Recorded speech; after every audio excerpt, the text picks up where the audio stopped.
Some in northeast Missouri got up to 3 inches of rain over the weekend, and all of that water is good news for some farmers. And joining us with details now is meteorologist Logan Williams. Logan. Yeah, thank you, Daniel. Just last week, parts of Monroe, Marion, Rawls, and Shelby counties were declared to be in a severe drought, according to the National Weather Service.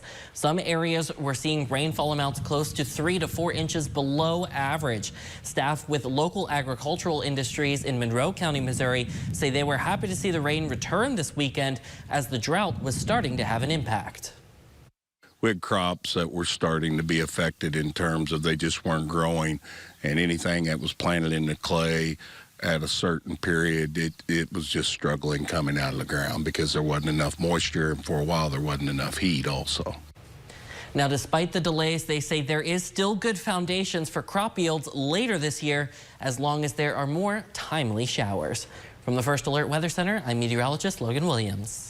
Thank you, Logan. The next drought monitor update will include the weekend rainfall. It will be released at 7:30 Thursday morning.